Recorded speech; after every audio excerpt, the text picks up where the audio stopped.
You're listening to the Back Home Network, presented by Home Field Apparel.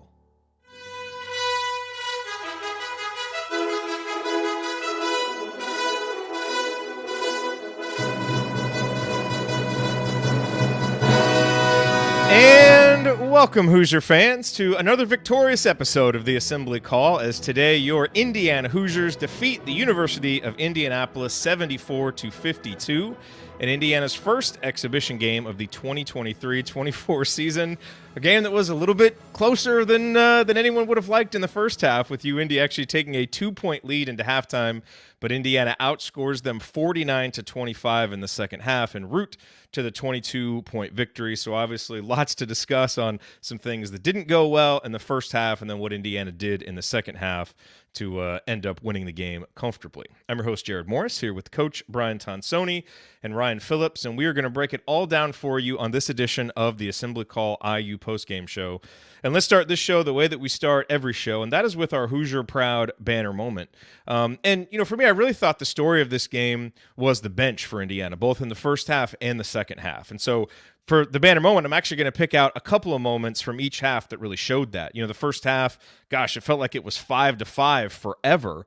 And then the bench unit came in, and specifically Peyton Sparks and CJ Gunn really did a lot of things just with their hustle, with their ability to make shots to kind of get Indiana going. Peyton Sparks got a rebound on a missed CJ Gunn three-pointer, toss it out to Anthony Leal, back to Sparks, had a nice little spin move for a bucket, and then CJ would score on a couple straight possessions, one of those on a really nice assist from Peyton Sparks. And even though Indiana wasn't able to maintain the lead that those guys got, it was really probably the best stretch of basketball from Indiana in the first half. And then again in the second half, even though the starters came out, played with more purpose, and it extended the lead, Indiana really put their stamp on the game with the sequence where Anthony Walker scored twice against the zone, once on a nice little drive, once on a nice little fadeaway, and that was interspersed with Gabe Cupps playing some incredible defense in the backcourt, getting deflections, and ending up holding the IU-UIndy guy to a backcourt violation, which got Indiana the ball back. And so in the first half, it was Peyton and CJ.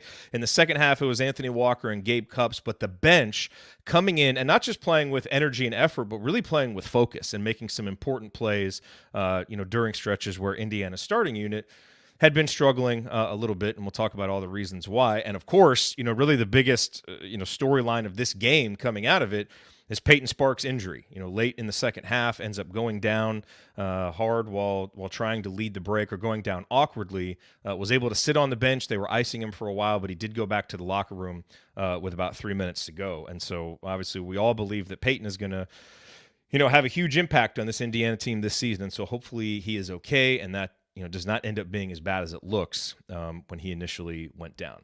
But that is the banner moment. And now let's talk about our presenting sponsor for this episode. Home Field Apparel, wear one for the team. Yes, our banner moment, as always, brought to you by our friends at Home Field Apparel, now in their 7th season, sponsoring the Assembly Call, and their 3rd as the presenting sponsor for the Back Home Network. And I don't know about you, where you live, but today here in Dallas, it was crew neck weather, ladies and gentlemen. So I busted out my Indiana crew neck. It's about 45 degrees here, nice and chilly. Perfect weather for a home field hoodie, for a home field crew neck. And look, they have the best selection of vintage IU apparel that you're going to find anywhere. So as you're looking to get your wardrobe ready for the winter, go to homefieldapparel.com. You're also going to want to go there to do your Christmas shopping, because they have something for everybody with over 150 different schools represented. And you know their thing. They go back and they find these great logos and brand marks that aren't being used, bring them back, breathe new life into them. And it's just, a wonderful company based in Indianapolis. They came up through the Kelly School. And so we've greatly appreciated their support over the years. We love supporting them. And so we highly recommend that you go check them out. And when you do, when you go to homefieldapparel.com, you can use our promo code HOME23 to get 15% off your first order. That is promo code HOME23 for 15% off. Once again, the website, homefieldapparel.com. All right, time to move the ball, find the open man, and get some opening thoughts from the rest of our team. Coach, we will start with you. It is Tonsoni time. Your thoughts on this Indiana performance?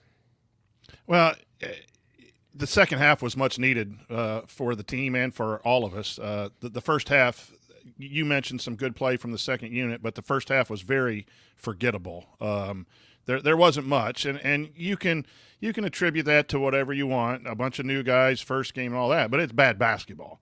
It was simply bad defensive rotation, sloppy on offense, not being strong at the rim, not scoring baskets.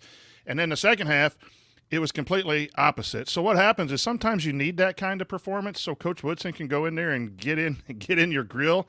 And he did a great job of really motivating these young men, because you saw it, and we talked about what to look at in exhibitions. Their stances were better. Their sprinting down the floor was better. Their blocking out was better. All the things that aren't on a stat sheet was better. And guess what happened? The stat sheet got better. So, Mbako was in a great stance. I thought his defense was horrible in the first half, short of a play or two. In the second half, he was a dominant defensive player, which we worry about at the three. Maybe a couple mistakes there. I thought Gabe Cupps was great all along. But the bottom line is now you got it on film. Gentlemen, you don't play with passion, you don't play with the fundamentals, you're going to be down 27-25. You come out and do it the Indiana way, you're going to outscore opponents and be able to play that way. And there's a lot of individual stuff that I'll talk about throughout the show, but it was just a tale of two halves. And it was much needed for this guy to see that, okay, that's what Indiana basketball can be. With cleaning up some stuff, it'll be even better. So, tale of two halves and a good start. A lot of stuff on film to get better before Friday's exhibition. Yep. Ryan, over to you. Your rant. First one of the season. I know, right? Everybody's brimming with anticipation. I'll say this. I'm so happy to have actual basketball back to talk about. I complain more than anybody in the offseason that it's just kind of trying to find things to talk about. So we finally have stuff to talk about. Mixed emotions in this one, though, because I'm excited for that. And then this game at times made me want to rip my eyeballs out of my head. So thank you to the boys for the second half performance, for sort of settling in, because that first half was rough. And again, to be expected, a lot of guys who haven't played together before, maybe some adrenaline, maybe some nerves. But they missed. How many shots at the rim did they miss in the first half that were just bunnies? And I think that second half they definitely settled in, showed their quality, showed that they're a much more talented team, and sort of overwhelmed in that. Gabe Cupps showed exactly what we thought, which is that he's going to be a player that opposing fan bases absolutely hate for 4 years, just as a pest. I really loved watching that. And I think it's pretty clear Mackenzie Mbako is going to be Indiana's best player, whether he leads them in statistically or whatever. That's a legit NBA guy right there. And so my takeaways were that, and that I think that the one concern I have, and we'll get into it, is 3-point shooting. They just didn't take enough 3-pointers. That's a concern we've had with Mike Woodson's offense the first two seasons, and then today they take 9 of them or something, 10 for an entire game, and only made 3. It's a concern moving forward, because this team's going to have to shoot the 3 to keep pace in the Big Ten. Yeah, it is.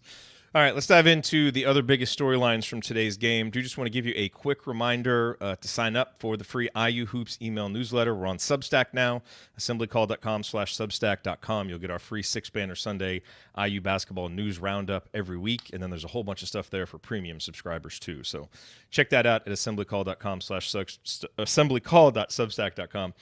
Coach, one thing I do want to say right off the bat here is I do want to give some credit to IU-Indy. I thought they played really hard. And I think that's really good for an exhibition opponent, to come in. They weren't going through the motions, especially defensively. And so I do think offensively, Indiana was clearly disjointed. I do want to give a little bit of credit there to IU-Indy. Now, Indiana overwhelms them athletically and in terms of talent, so that shouldn't stifle Indiana offensively as much as it does. But we always come on here hyper-focus on Indiana, and so I do want to give some credit to the opponents. But I thought offensively in the first half, the story was just how many easy shots Indiana missed. Indiana could have been up 10, 12 points in the first half, even with how bad they played elsewhere, by just making bunnies. And the question to me is, okay, does Kalel just struggle to score in close? Is Malik not as efficient as he used to be? Or is this just guys that maybe are lacking a little bit of focus and aren't quite as locked in right now? And I think what we saw with some of the finishing in the second half is it was probably more of the latter.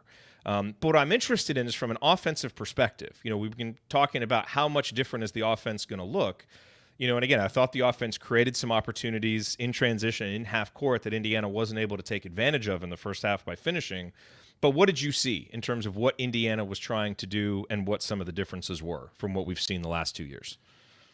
I'm not sure I saw a whole lot of differences. They ran a lot of the same actions that they ran before, and I think they're going to go to more of that high post stuff. Some 5-out stuff eventually. I thought that was very effective, but they ran some of that with Trace Jackson Davis last year when he would catch at the high post and then dribble at a guy. Sparks had a couple nice passes out of that kind of action, but when they needed a basket, they posted up Renew and ran that little rub screen that Tony puts in the thing, and they threw it into Renew. Second half, you see X bouncing his hand like this if you're watching, and that means we're going to come off a floppy screen and throw it into the post, and they did, and they scored. So that was stuff that they ran last year. When you watch it live, you kind of want to write some stuff down. It's better to always go back, and this is why coaches say I got to watch film, because you can slow it down and see. But I don't know that I saw a whole lot of different actions offensively. I thought the ball didn't move as crisply. I love that word you used the other night. It wasn't crisp. The passing wasn't very good most of the game, but really bad in the first half. And I think what happens when you miss at the rim, you're going to score in some kind of stylish way or something. You're not focused, or you think it's going to be an easy shot. You avoid contact, the dipsy-do layups, all that. If you just go hard, you're either going to score or get fouled. And I think there was a little bit of the Indiana was too cute in the first half around the rim. You saw Khalil Ware dunk the ball 3 or 4 times in the second half, like dunk the basketball. Go with a purpose. I don't think Indiana went with a purpose other than they had an opportunity at the rim. And I think that has to be cleaned up. You just got to go to score, not to be cute. I think sometimes, too, that we take shots at the rim that aren't there. With rim protection, and they had the 7-footer. I thought there were times who was it? X or Galloway missed a base. They did a baseline dipsy-do underneath the rim, and there was a guy wide open. I think C.J. Gunn was wide open for 3. You combine that with the lack of shooting threes, like drive to score or drive to make a teammate a shot. The 3-point shot from a drive is just, it's good. It's wide open. I thought we missed 2 or 3 of those. And so when you go and you're taking shots, contested 2s at the rim are bad. Just because it's at the rim, everyone thinks you should make it. If it's a clean one, yeah, but you got 7-footers and bodies and everything. If you have a bunch of traffic in there, there's openings elsewhere. I thought all that combined to Indiana's lackadaisical scoring at the rim. Ryan, what did you see offensively? You mentioned in your opening statement the 3-point shooting. Indiana goes 3 for 10. Just for context, in last year's exhibition games, Indiana took 19 in both of them. Yeah. And we were still on here saying, hey, we're not shooting enough threes. So obviously, and that was something, I think that complaint was mitigated a little bit as the season went on, because you're like, all right, Trace and Jalen are like the 2 things this offense can count on. I guess I understand why either one's a 3-point shooter more than the threes, but you don't have that argument with this year's team. No, and I think that you saw guys passing them up too. I saw a number of guys with good looks just kind of keep the ball moving, and maybe that's just unselfishness. Maybe it's the first game. I mean, you can't draw too many conclusions from one game, and especially an exhibition where guys again haven't played together before in a game setting. So I think that it's I don't want to make any huge judgments based on this. It's just the offense is clearly geared to get either a pick and roll drive or a post up, and I think that all offseason, Mike Woodson and the other coaches have said, we're going to change. We finally have a lineup that we're going to go in a different direction. We had to do that because of Trace Jackson Davis and all of this stuff. Trace Jackson Davis is gone. And so it's just going to be interesting. And again, I'm not saying that won't happen. It's just from one small sample size. You're kind of looks like last year. It's if you had some more big to big screening. I think, Coach and Andy talked about that, some high-low action, some things like that, where you've got 3 guys who are, 3 essential big guys in your starting lineup, because Mbako's out on the 3 at 6'8". So I again, will be interesting to see how this plays out. You saw Khalil Ware nail one at the end. It's kind of like, Let's see some more of that, please, because we know he has that tool in his bag. Mbako nailed one, and I think that he's a guy who's going to need to shoot some more from out there. He passed up a couple. CJ Gunn 0 for 2. He's got to make those shots. I mean, CJ Gunn, I love his energy. I love how he plays, how hard he plays, all of that stuff on both ends of the floor. But his value is exponentially higher if he's hitting threes. So, again, small sample size, but it looked, some parts of the offense looked a lot like last year. And that's not good because, again, this team needs to be able to hit threes to keep pace with the rest of college basketball, not just the Big Ten, but the rest of college basketball. It's a huge part of what everybody's doing, and Indiana feels like they're a step behind. So hopefully moving forward, this is on film. Maybe they tell them, hey, pull the trigger on these. We need them.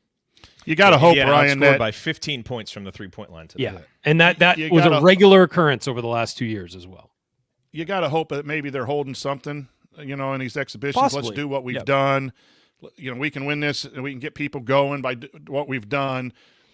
But that's a hope, right? We just haven't seen it. The variance, the 5-out, the options to get a shooter a 3, not just a kick-out 3.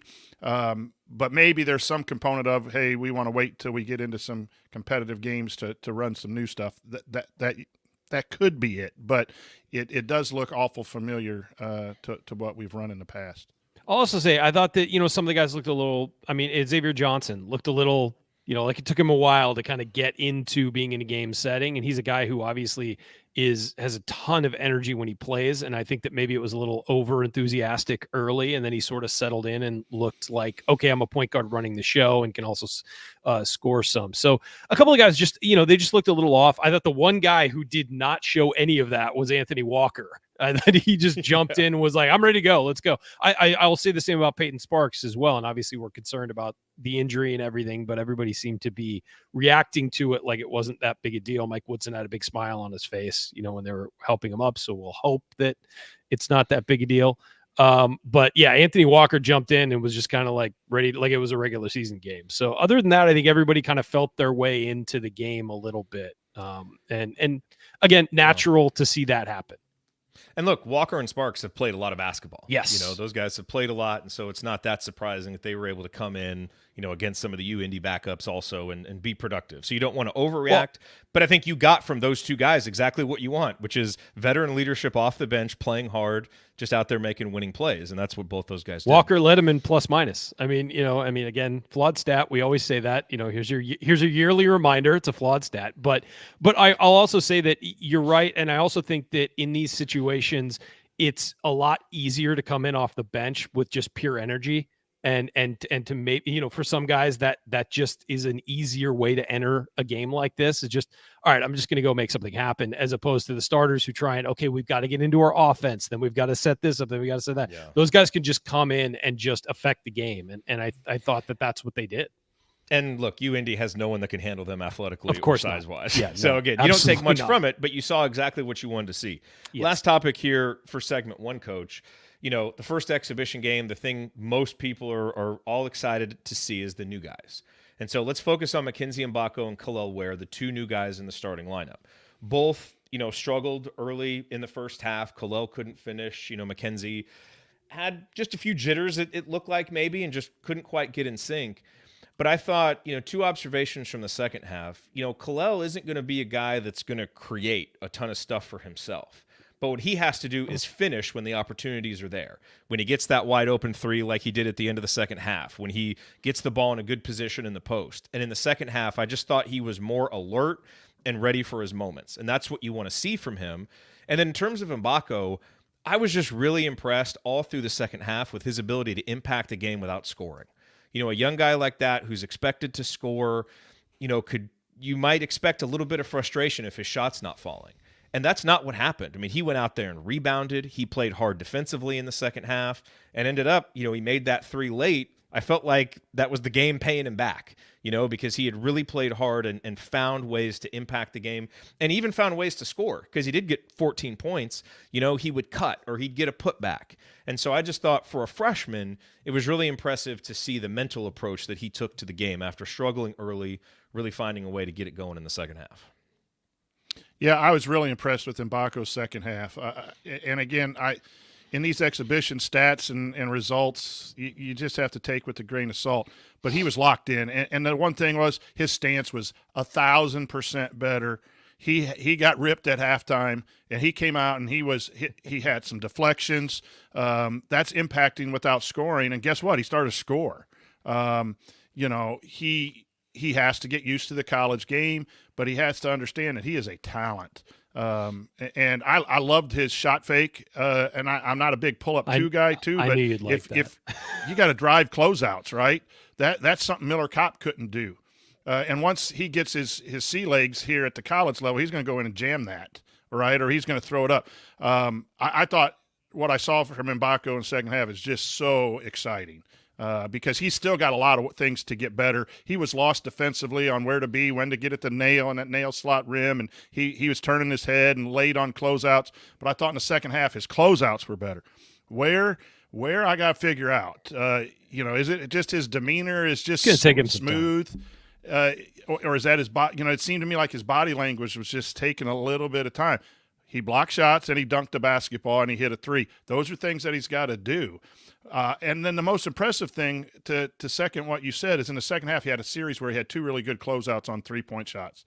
And that was a little better effort. At the end of the first half and even in part of the second half, he just seemed like to be going through the motions a little bit.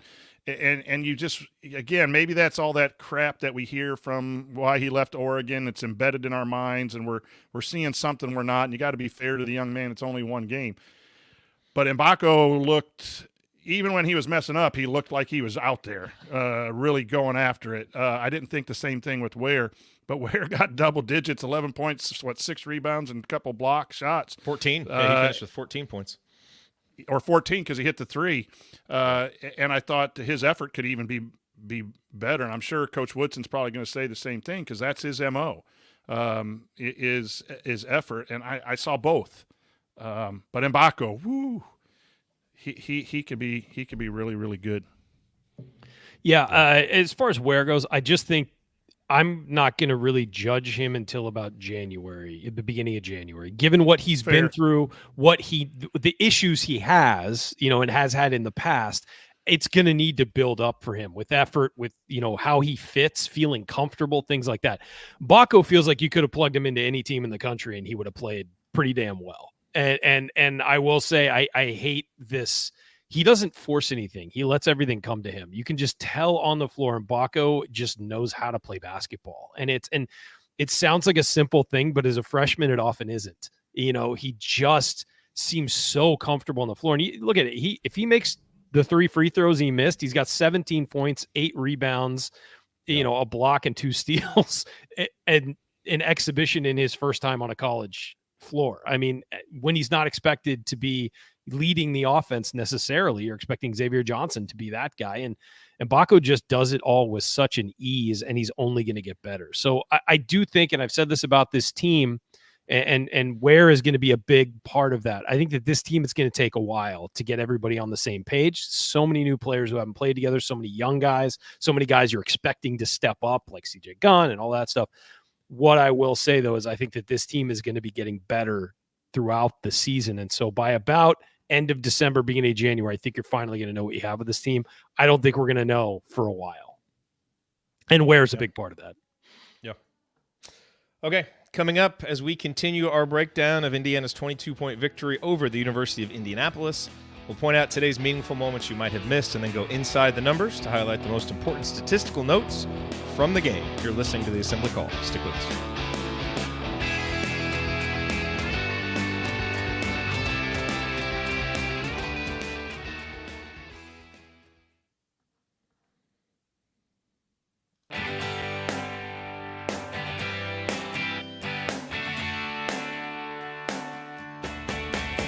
This is Jordan Halls, and I never miss a shot or an episode of the Assembly Call. All right, thank you, Jordan. You are listening to the Assembly Call IU Postgame Show. I'm Jared Morris here with the coach Brian Tonsoni and Ryan Phillips, and we are breaking down Indiana's 74-52 victory over the University of Indianapolis in the exhibition opener. And it's the top of segment 2, so you know what that means. Meaningful moments that you might have missed. That's right. It is time for today's Meaningful Moments You Might Have Missed, brought to you by our friends at Hoosier Ticket Project, where they help individuals and families experience Indiana University athletic events in person for the first time through the generosity of alumni and fans. To learn more about how you can donate money or extra tickets to help create meaningful moments for other IU fans, visit HoosierTicketProject.org. That's HoosierTicketProject.org. Okay, guys, a couple of individuals that I'd like to talk about in this segment. And we'll start with the guy that, for me, was probably one of the two bigger disappointments in this game, just kind of based on what I was expecting, especially from a returning player. And that was Malik Renew, who I thought just really struggled to get into any flow, really both in the first half and the second half, and finishes with 12 points and 6 boards and a couple of assists and, certainly made some nice plays. But I don't take a ton from Malik finishing in the post against IU-UIndy because he's pretty much going to be able to dominate them. What I thought really stood out and was just kind of a lack of, I don't know if it was focus or just, attention to detail in this game from Malik. And I thought you really saw it on one play. I think it was midway through the first half. He missed a post move, wasn't able to convert, and then goes, his man got the rebound. He goes for a wild steal in the backcourt, which almost, could have been a foul that you don't need him getting. And then he gets beaten down the other end for a layup. Mike Woodson was not happy. I think he took him out either right then or soon thereafter. And Ryan, again, we're not going to overreact about anything today. I just thought for Malik, you're trying to work in these new guys in Kalel Ware and Mackenzie Mbako. I was expecting him to be a little bit more of a cohesive force offensively, and it just didn't come through today. So I think we all have high hopes for Malik and good reasons. He just didn't quite seem to have the focus and consistency today that you'd like to see from him. Or Coach can take that. Yeah, sorry. No, I agree. I just think that it's going to take again. He's got to get used to also playing with two other bigs. And he's got to get used to the fact that Kalel sometime is going to be in the, Ware's going to be sometimes be in the post, and he's going to have to move out. And you saw him out on the floor a little bit today, trying to sort of drive in and make some things happen. So I just think it's a comfort level. He has to finish at the rim, though. I mean, he can't, he was 5 of 9, which, okay, but you'd like it's some of those he's got to finish. And so, yeah, there's got to be more energy. 6 rebounds. I thought he missed on a couple there and allowed some offensive rebounds. So 3 personal fouls in, how many minutes did he play? I don't see that listed here. 26. So, not the, not the best performance there, especially considering the competition. But I would like to see him just feel more confident. And that was one of the things we loved about him last year was his confidence, his absolute, just irrational confidence, no matter what the situation was. I'd like to see that a little bit more of that, Malik, but we'll see. Again, there's a comfort level with these guys, and he's going to be relied on heavily. How does he respond to that? Coach, any thoughts on Malik or anything stand out about his play? I don't think he played great, but I didn't have a problem with him at all. Here's the problem. We have 3 5s. We just have to be honest, and I understand everyone's been saying you got to put your best players out there and find a way, and Coach Woodson's going to have to do that. But we have 3 centers on this team. Malik needs to score down low. Ware needs to either pick and pop for a 3 or slam dunk the basketball, and Sparks is going to 5. To be totally honest, to jam a couple of those kids at the 4 is probably necessary this year, and they're going to have to get better. But I think any struggles, can be attributed to that. You saw a lot of times there was only one of those players in at a time. They went to smaller lineups. That they had Walker, Mbako, and Renew at one time. Walker is more of a true 4 in that kind of a, can guard and do those things. I thought the first 5 were slow for the first 7-8 minutes because you have 2 5s out there and a bigger 3. It's just what it is. Now you got to find a ways to win with it if that's your best players. But there's also something about your best combination. The reason the second unit played better in the first half is because they had smaller. They were a little bit smaller. They had Walker at the 4 and Sparks at the 5, and that's just more collegiate basketball. And I'm going to harp on that all year. And I think some of Renew and Ware's problems were trying to fit in that situation, and the spacing of the floor and the lack of the 3s. All of that is going to have to be watched all year long. I just think we have three centers. And to find out how to best utilize them is going to be a tall task for this coaching staff. And to be fair, I mean, part of the formula for that working is supposed to be Kalel's ability to step out and shoot. And also Malik, is supposed to have some of that in his game that we see this year, and we didn't see any of that in this game. So maybe to your point earlier, Coach, they're running a lot of stuff that they did last year, and they're getting Kalel and Malik on the block, and maybe we see that evolve as we move forward. So again, no overreactions to this, just observing what we saw for 40 minutes, but we didn't see kind of the expanded game from Malik. I think that maybe we were looking to see, and we'll hope to see that moving forward. The other moment that stood out to me, and really it was a few moments from CJ Gunn, who I thought, again, really impacted the game with his energy early on. You can tell he's very assertive as an offensive player looking to shoot. But, Ryan, I'm really going to be curious to see your thoughts on this, because it's like CJ is assertive and confident right until the point where he's getting ready to release the ball on his shot. And, there was one time in the second half, he got that little mid-range jumper in transition and airballed it. Just went up and kind of short-armed it. He had the shot at the end of the first half. I don't remember. Someone drove baseline and got him an open three. And he turned his body while he shot it. And he had another one in the mid-range where his feet completely split when he went up and shot it. And so I think what I'm saying is, noticing some mechanical inconsistencies from him, and also just not quite the confidence that you would want to see, I think, in a first time out. So curious to just get your assessment of CJ as a shooter specifically. Did some other things well today. Went 3 for 8, so he was able to make a few buckets, but 2 of 5 from the line, and some of those really easy shots that he missed really were more indicative of what we saw from him last year, I think, than what we're hoping to see this year. Yeah, it's in his head. I mean, it's all in his head, and I think that he all offseason probably heard, well, you got to make threes. You got to make threes. You got to make threes. You got to be able to shoot. Got to be able to shoot. And then he's thinking about it. And that's death to a shooter, as coach will tell you. The more you think about it, the less chance you have to make it. You just have to instinctively shoot. And you'd hope that goes away. He's been working very hard on it, all of that. But, I just would like to see him turn his brain off. And I don't know when that switch is going to click. He's a young player, but I think his performance last year is weighing on him this year, where he shot, I think, 8% from 3 for the season when he came in as like, hey, this guy can shoot. So it's going to take something to flip that around. Coach? Yeah, a couple things. One, passing was not very good today, but there were a couple really good passes. One, Anthony Leo made a really nice pass into the post when Indiana was struggling to get one of our baskets to put us up 2 or 4 or something like that. He is a very good post passer. I don't know how much run he's going to get. I think he was backing up Mbako today, which tells you that, with the injury to Banks, that was his spot, but I thought he made the most of his ability to come in. But that pass is nice. Indiana has to sharpen their passes. And then the other one was late against the zone press.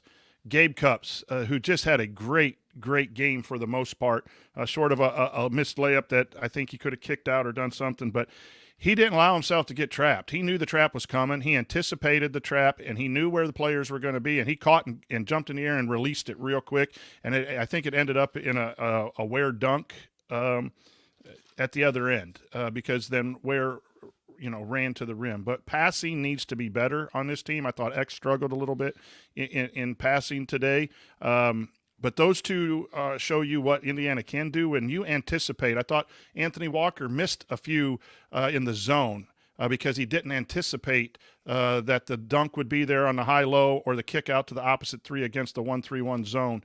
And those things can just be tidied up a little bit. But, boy, you have a couple guys in there who really can anticipate where the openings are. One's going to play a lot, and I'm not sure the other one is, but the other players need to have that kind of anticipation. I thought those were very, very meaningful things that people might have missed. It's those little things in the exhibition game. Again, we're going to talk about Gabe Cups' deflections and his hustle and all of that stuff, but that breaking the press, all right, come on, bring that pressure. I would trust him in a heartbeat to do the right things.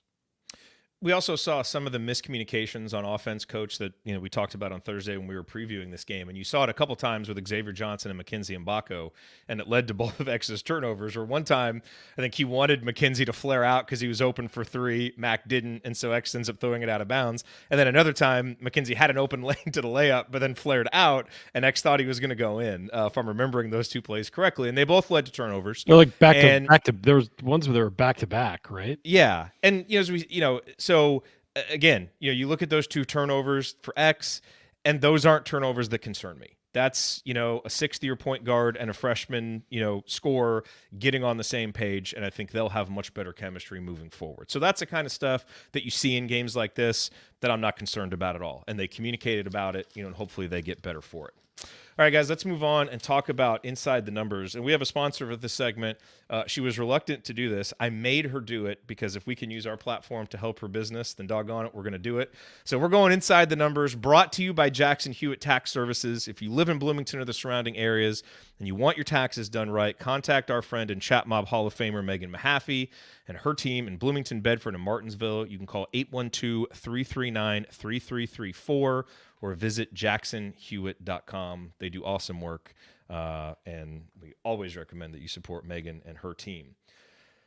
Let's talk about some numbers. And, the first one that jumps out to me, Coach, is Trey Galloway, 3 points in 25 minutes. And Trey Galloway has not been a guy that, kind of up until this point in his career that you care a lot about what's in the stat category because he's been a guy who has impacted things in other ways. But now that he is stepping into the role of your starting two guard and a lot of the things we heard about him in the offseason in terms of growing, and especially when there's kind of disjointed offense early on, you would hope maybe a fourth-year guy can step up and find a way to impact the game from a scoring situation.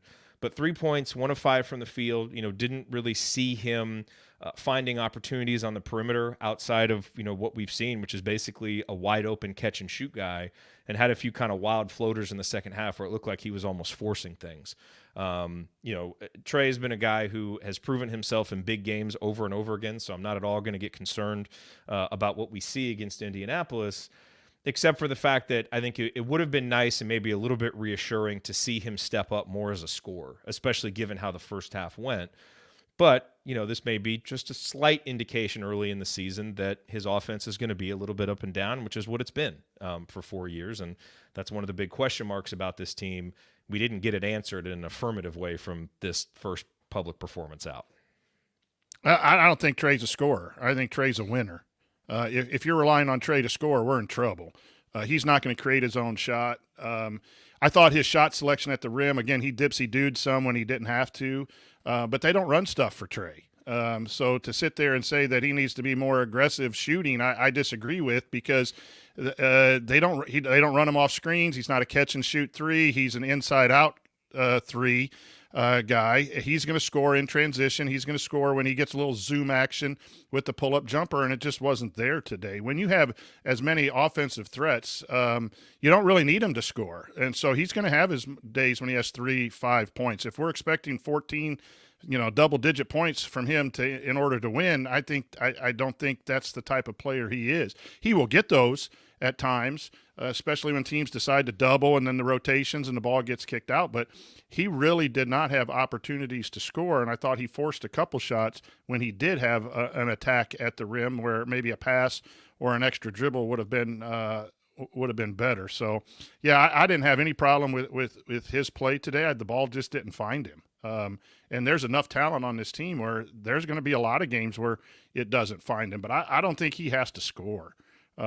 With the players that we have, I think he's just got to be that glue guy. And I thought for the most part he did that today. So I wasn't disappointed in his play at all. Okay. I just thought it was a game that kind of the ball didn't find him today. Fair enough. I think the premise of my point there, Ryan, is really I think there was a hope that he was going to find more varied ways to get involved offensively. Yeah. And that's my point is we just didn't see it. Now, maybe it comes, and maybe to your point, Coach, maybe it's not as, important as some people seem to think. But either way, it didn't happen today. Your thoughts on Trey? I think that with Trey, as Coach kind of said, if you're relying on him to score big for you, there are a lot bigger problems going on, and given the talent around him. Now, I do think we got a muted version of Trey today. I wasn't like, I don't think he played horribly, but he wasn't as assertive or active as we've seen him in the past. And again, first game, everyone trying to find their way, trying to see how they fit on the floor with each other. I don't care how much you practice. Once you get onto the game floor, it's completely different. We've talked about that for years. But yeah, I did think it was kind of a muted performance. You didn't see him being very aggressive. I saw some defensive possessions where he looked pretty good. I saw some offensive possessions where he moved around, moved the ball, but you didn't see that consistently. And as a guy who's been in the program for as long as he has, you'd like to see it more consistently. Again, small sample size, as we're going to keep saying throughout these early games, I think, because I do think this is a team and these are players who will look vastly different in a few weeks than they look now. And then a few weeks after that, they'll look even more different. But yeah, I did think he kind of floated through sections of the game. I didn't think he played poorly, but I just felt like he wasn't as active as we've seen. And it may not have even been an effort thing. It may have just been a kind of trying to figure out where he fits in this whole thing. And so I do think for a veteran captain, you want to see more. But I also don't think it's time to sound alarm bells yet. Well, no, it's not time for any alarm bells. No, I know. I just Sparks' leg. That's it. Yeah, but, no, I know, and I don't mean that people are. I'm just saying, it's give us a couple weeks. It'll be a couple weeks before we need to start talking about Trey. Yeah, and look, I expect so much change in this offense. I mean, you got guys in new roles, new players playing. So, I mean, I'm sure that what we see in 2 or 3 weeks is barely going to resemble what we saw today. I mean, defensive communication alone is going to be wildly different in a few weeks. Well, you would hope. I mean, let's not put the cart before the horse, but you would hope that things, small things like that, just guys understanding where each other are on the floor and playing together and just general on-court chemistry are going to be wildly different. It's not last season where you had a lot of returning knowns. This year there's so many unknowns and so much of it is, how do these guys fit together? How do they play together? All of that. We've talked about that all offseason. Probably too much. I mean, you probably beat a dead horse there, but at the same time, it is a monumental truth to this season that these guys are all being thrown together and we don't know how they're going to play together. Yeah. Coach, in terms of other numbers, we talked about rebounding on Thursday night when we were previewing it.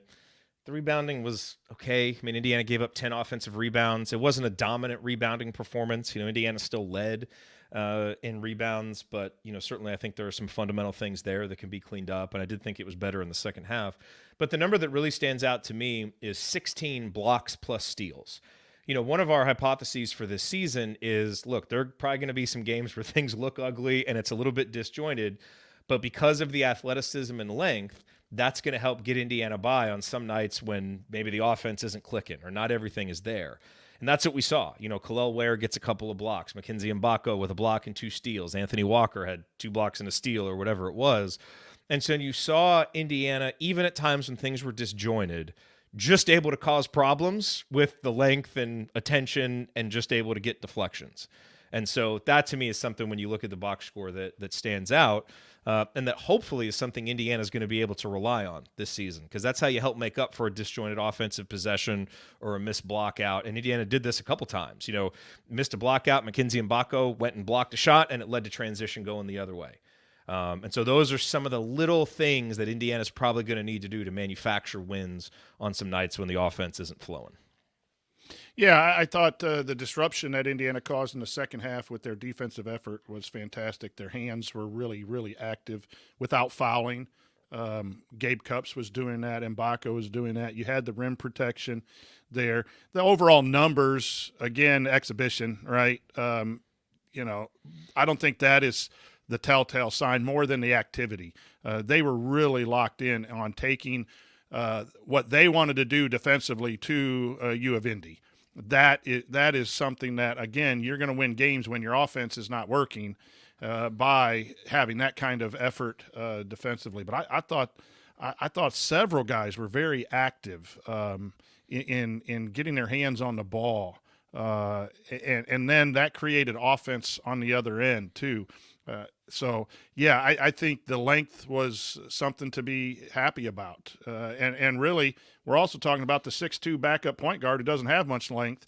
was just what we call annoying gnat. One of those players that you see on these really good teams that no one likes because they're just all over the place and they're in your grill, and then they hit a shot and then they dive on the floor. And so I think that is what Coach Woodson, one of the best things Coach Woodson has done is brought back a defensive mentality.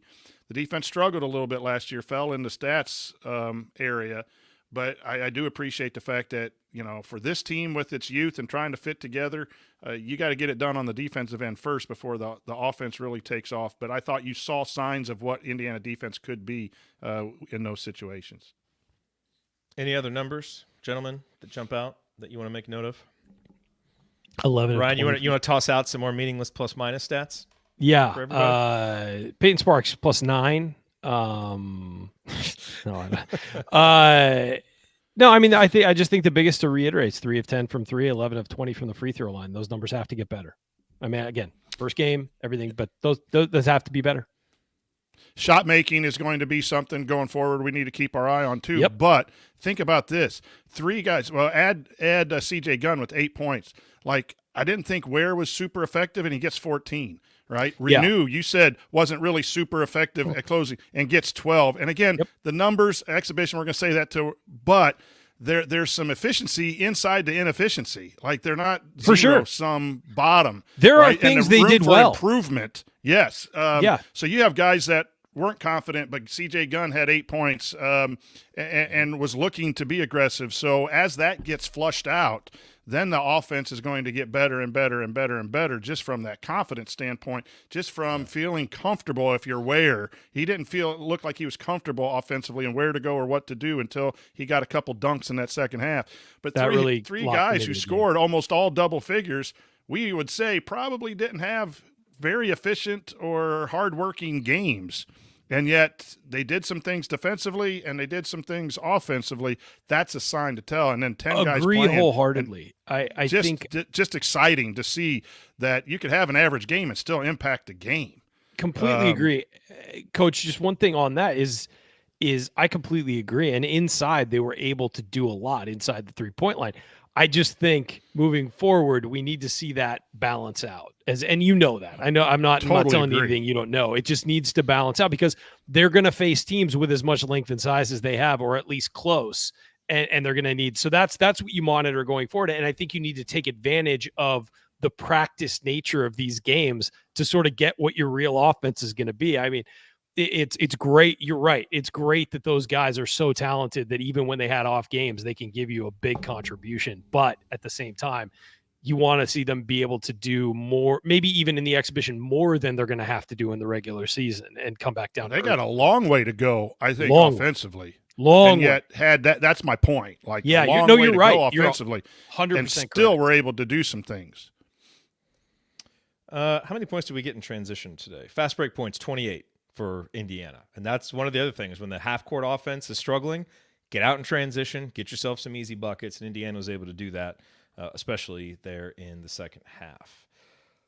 Okay, coming up here on the Assembly Call, we're going to hand out our game balls and our Hoosier Hustle Award. We'll discuss a few lingering questions and then look ahead to what Indiana has coming up. After that, that's next here on the Assembly Call. Stick with us.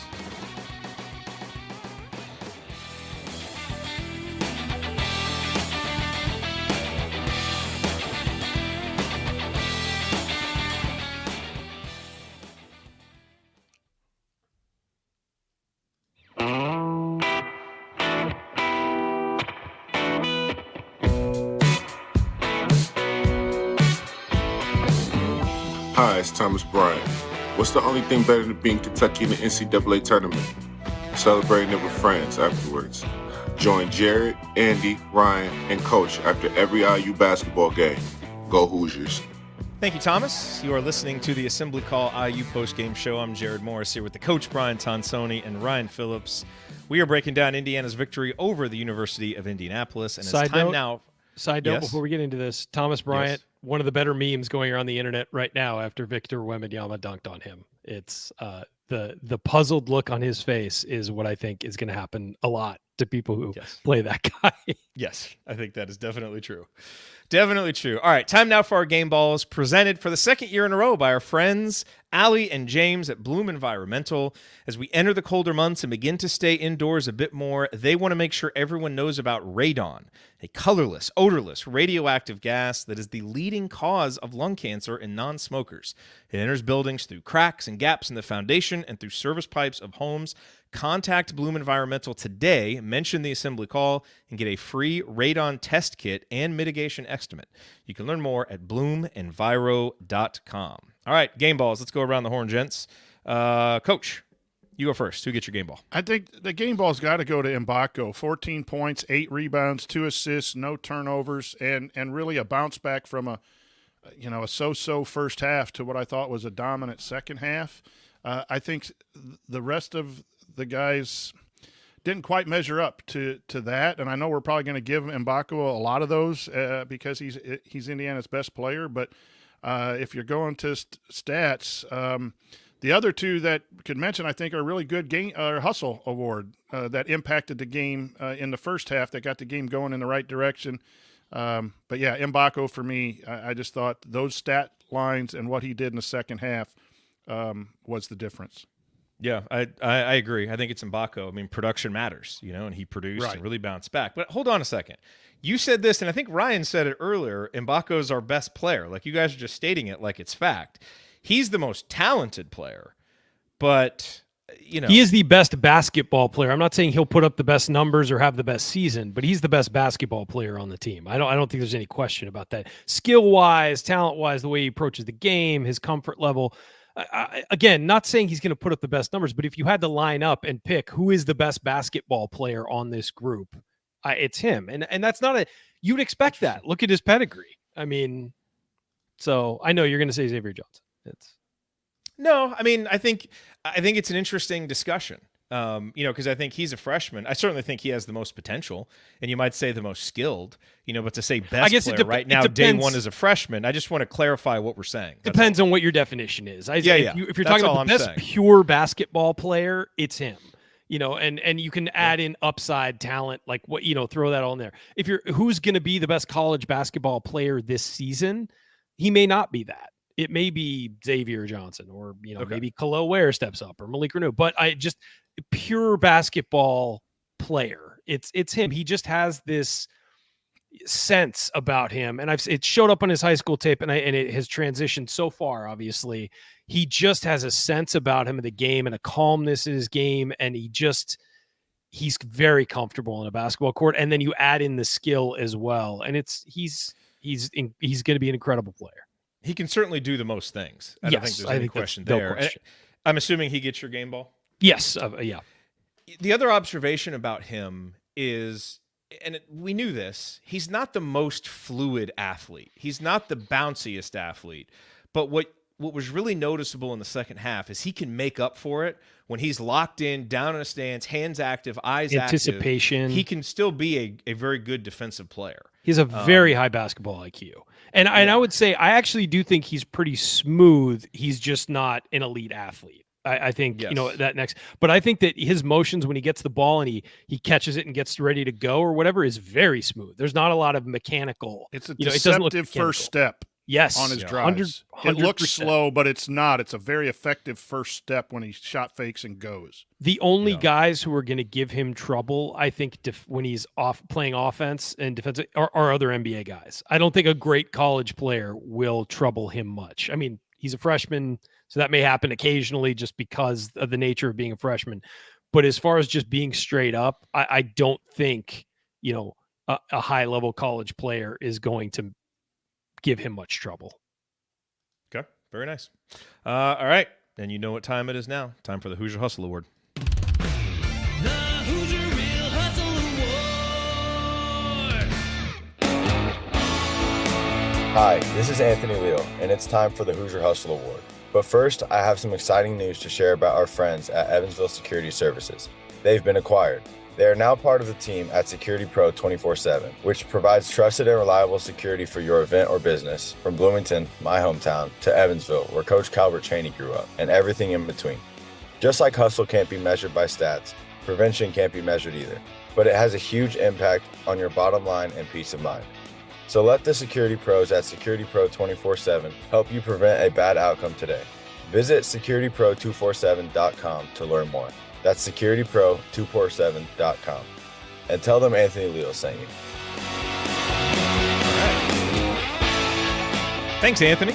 Anthony got himself some time out there. Maybe a nominee for Hoosier Hustle Award. Ryan, you go first. Who gets your Hoosier Hustle Award? This was tough. I actually had it down between two guys very closely, but I'm going to give it to Anthony Walker. He played more minutes. That was the definitive. Between he and Gabe Cupps, he played more minutes. Gabe Cupps is going to get plenty of these, I think, over the next 4 years, assuming we're still around in 4 years. He's going to get a lot of these. But Anthony Walker took mine today. I loved his energy off the bench. Coach? I'm going to second that. It was the same two, down to the same two for me. Tight. It's very, very tight, and going with Gabe Cupps would not be an incorrect choice, but just loved what Anthony Walker did today from a pure-out hustle. So both of those guys are deserving, and we're not going to split it in game one, so I'm going to go with Walker as well. Nope, I'm going Walker as well. I didn't even think it was that difficult of a choice. 22 minutes, and just the production matters. Again, 6 points, 3 boards, 3 assists, a block, 2 steals. And what I really like, Coach, is I thought he struggled a bit in the zone offense a couple of possessions and then bounced right back, made some quicker decisions, found a way to be productive there, didn't get frustrated, which is exactly what you would expect from a veteran. And that was nice to see from him as well. And his struggles didn't result necessarily, maybe one turnover or one play where it didn't work out. It just wasn't the most efficient use of that high-low zone action when you get the ball in the high post. But he was switching effectively on defense. He was over in help defensively. I thought he just moved caused the basketball. trouble. Yeah, he was. Yeah. That's one of those where you're watching an exhibition game, whether he had the stats or not, and you're like, okay, I can see this guy getting some meaningful minutes in the Big Ten because of what he's bringing as a veteran presence who's been in tournaments and won big games, been to the Final Four. You could just tell that we got some winners on the bench. Yes. Add Sparks with what he did when he first came in, too. So that's probably the most pleasing thing overall for me is I don't know if the depth is going to materialize to win a whole lot of stuff, but they're going to be some energy dudes coming off that bench. If the starters don't get off to a good start, that bench will come in and light people up and get Indiana going. Really, really impressed with those 3 guys off the bench from an energy perspective. Ryan, quick note on Gabe. Yeah, I just because he didn't get it, he might possibly be the guy that generates the most individual cheers out of the crowd this year, Gabe Cupps. I mean, it's, just getting down in the stance and getting after it and getting in people's way and, all of that. I mean, the crowd went nuts for him a couple times today, and I don't expect that to end anytime soon. We obviously don't know how he's going to hold up to a very long, what's going to be a very tough season as far as physically, given the opponents on the schedule. But what I love about Cupps is he is completely game for it. You could just see from the minute he came in the game, he's like, I'm going to do something here. I'm not letting this come to me. I'm going to go make something happen. And I love that attitude. And I have a feeling while he didn't win today, I have a feeling that guy's going to maybe set the record for Hustle Awards in a 4-year career. It's possible. It's possible. By the way, quick note, Caleb Banks did not play. He has a lingering groin issue. From everything I've been told, he probably could have if it was a regular season game. It appears so. I don't think it's that bad, but they're just holding him out of precaution. All right, let's hit a couple lingering questions. Ryan, do you need to bounce, or do you want to hang with us for a few I do. minutes? I need to get NFL Sunday, folks. Gotta get moving. But this was fun. Thank you, everybody, for showing up. We had a lot of people here for a Sunday exhibition. Not that we expect anything less from our listeners, but we appreciate it nonetheless. Yes, we probably would have had a lot more here if the first half had continued as it was going. I think maybe because they played the well. Show would have had a much different tenor, particularly just from one of the 3 guys here, and I won't say who. Just a tad. All right, man. All right, enjoy the rest of your Sunday. Okay, couple quick lingering questions. I have one, and then Chat Mob, if you guys have some lingering questions you want us to discuss, put it in. We'll see if we take one there.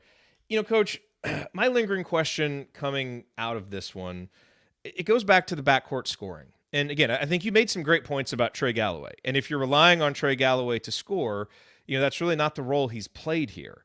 And I guess my point in bringing it up is the way that this roster is set up, and especially early in the season when you're having some struggles, it does feel like there may be some moments where we need Trey to score a little bit more than he has. And so I guess that's why I made the point that I did about him not getting going offensively. But you look at X and Trey, and I thought they did some really good things defensively, but 12 points on 4 of 11 shooting.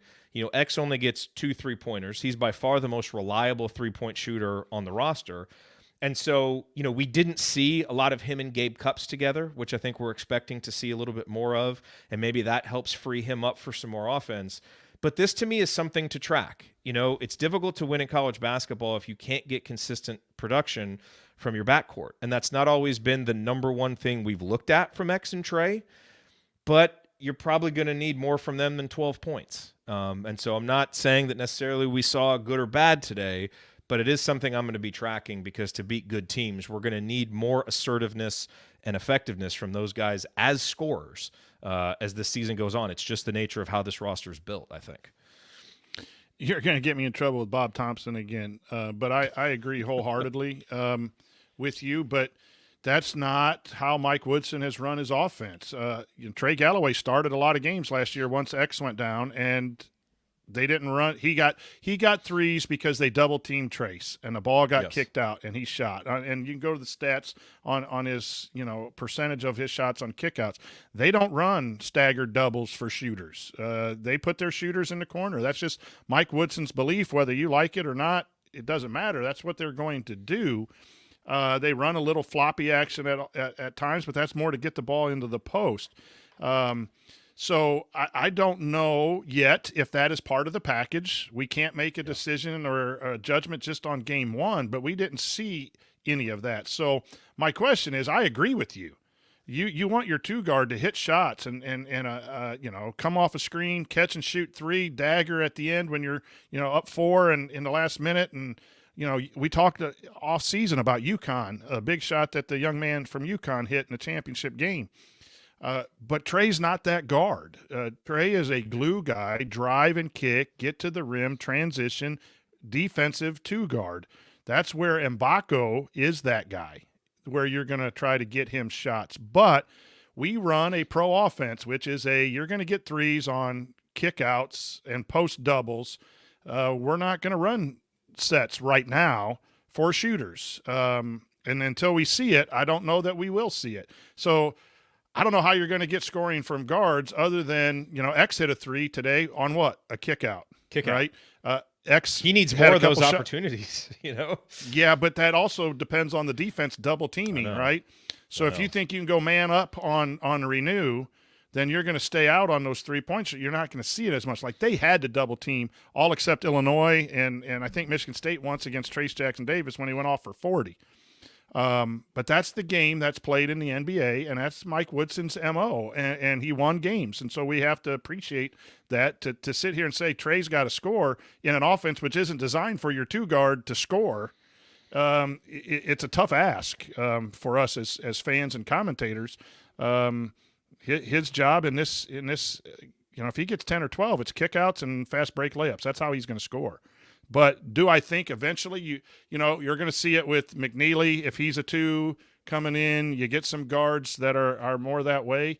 I think you need a guy that can break someone down, stop, pop, and score. I don't think X is that guy. X is a kick out or an at the rim guard. You have 2 of those guys, 2 kick out guards or at the rim guards. And then we got 2 5s on the floor that need to score for the most part at the rim. It's the third year of we got a lot of scoring that has to happen at the rim in order for Indiana to be efficient.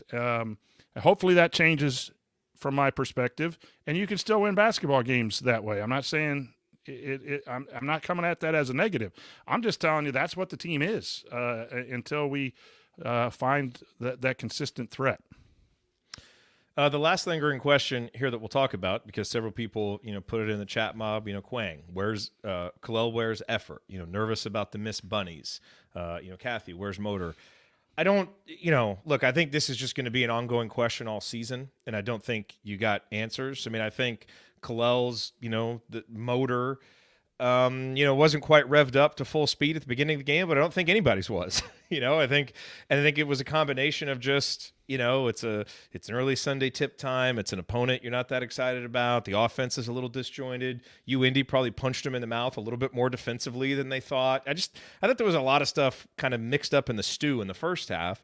And then I think to their credit, they came back and, punched IU-UIndy in the second half, and Kalel got going. And look, you want to see from him what you saw in the second half, which, as we mentioned earlier, is get your opportunities, go up strong, and finish them.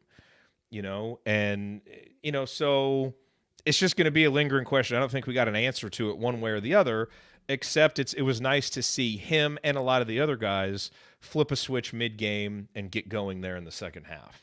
But, I don't think we can take very much more from it after one Sunday afternoon exhibition performance. He lacked a little physicality down low. He was getting pushed around by IU-UIndy. Now, whether that was, again, what you said, just kind of getting into the game and not having your, sea legs ready for the new environment or whatever. But he was getting pushed around a little bit. So I think he needs, Cliff Marshall and him have to do a little more work over time. But again, is that going to happen all the time, or is that just the first half, which all of Indiana did not look very in tune to the game? So we just got to keep watch on it. I wasn't impressed with his body language early. I thought, again, like Mbako, he had a much better second half closing out on defense. I like to see that. I know a guy's locked in when you're up 12 or 13 and you're a big and you closed out on a baseline shooter. That told me a lot about the young man right there as far as motor, that he has it inside him. Now it's got to be a 40-minute thing, right? Not just in the second half when Coach Woodson got mad at everybody. So the young man has it in him. He has talent. He had 14 points and 7 rebounds, 8 rebounds, something like that. That's what I said. He was efficient inside of his inefficiency today, which, my goodness, if that gets to be 40 minutes, look out. And there's a long season. I mean, it's early and we're all trying to, look at this and look at that. But for the most part, it was an acceptable performance from the young man with it, just like everybody, with a lot of room to grow. And he probably has the most mechanically sound looking 3-point shot on our team. I mean, he looked correct. He looked good shooting it. He and Mbako, really. I thought, Mbako missed some shots, but he's got a really nice release. He's got a confident shot. Whereas, again, I thought CJ kind of pulled back a little bit and struggled with his mechanics some. Mackenzie's were very consistent. I really believe his shot is going to translate, even if he missed a few today. I was so happy to see him hit that one late. We got enough guys whose form and stuff, we got to let them shoot. And then we got to tell people, too, when you drive and the help is there are 3-point shooters that are open. I mean, yes. We don't have to drive every closeout. If a closeout's short, rise up and knock down that three. And again, if that becomes a habit, game 10, game 11, where we're catching on a 3-point line and redriving every kick out, then that's being emphasized. That it's an emphasis of this team to get 2s over 3s, and we'll cross that path when it gets there. But you have enough guys now that can hit those 3s, and it is a big part of the college game. We need to be able to find them, and don't feel like you got to be superstar at the rim over 2 people with a running floater off the glass because you got in the lane. If you're in that situation, there's openings, and there was a play at the end. It was when Ware hit his 3. The ball went in. It hit the corner. There were 3-and-1 passes around the perimeter, and Ware hits the 3. That's college basketball. Indiana has that. We just need to keep doing it more and more and more. Yep.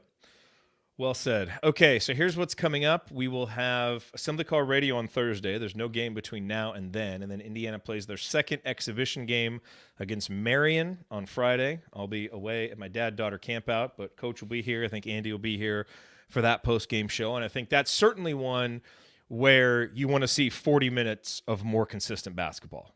Come out early. I don't think Marion's as good as Indianapolis. Correct me if I'm wrong. I don't think they're quite as good. So you'd really like to see Indiana come out and establish themselves early, kind of win that one going away.